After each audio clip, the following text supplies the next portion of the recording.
As you've probably read by now, the Consumer Product Safety Commission has suggested the government will soon ban gas stoves. Now, gas stoves have been a staple of American kitchens for more than a century. You may have one in your home. You may have grown up with one. But apparently, and nobody knew this until like a week ago, these stoves are a hidden hazard that we must eliminate. So why do we suddenly know that gas stoves are a hidden hazard? Why did no one tell us this before? Where'd this information come from?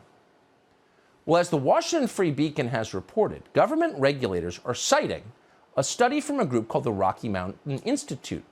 And the Rocky Mountain Institute recently partnered with the Chinese to implement a, quote, economy-wide transformation of America. Okay. So the Chinese government, by proxy, gets to decide how you cook your dinner, what appliances you're allowed to have in your own kitchen.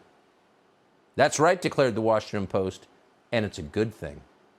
The hidden hazards of these appliances, the Post declared with obvious relief, is finally getting attention. Finally! We've been waiting for it! You can imagine the celebration in the Post newsroom where they've been fretting about gas stoves for decades, and finally the science has caught up to their concerns.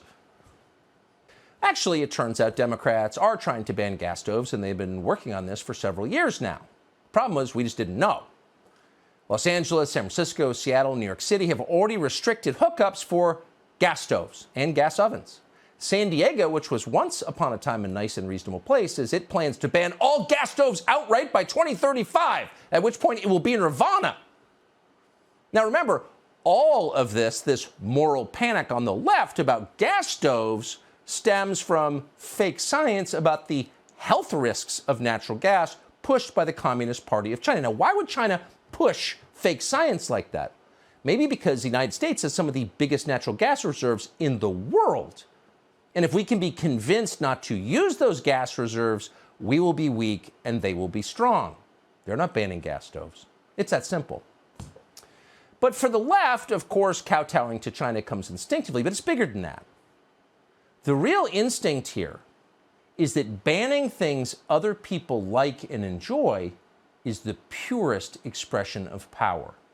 When you can snatch someone's pleasure away, you feel like God. The rush of telling people they're not allowed to do something is just irresistible to certain sorts of people, to weak people, pathetic people, who cluster together in what's called the Democratic Party for warmth and safety and power. Notice conservatives aren't that interested in their party. They'd rather be with their own family. But your average leftist is weak and afraid inside. And so the party is the most important thing, not the individual, the party. Together we are strong. Apart we are powerless.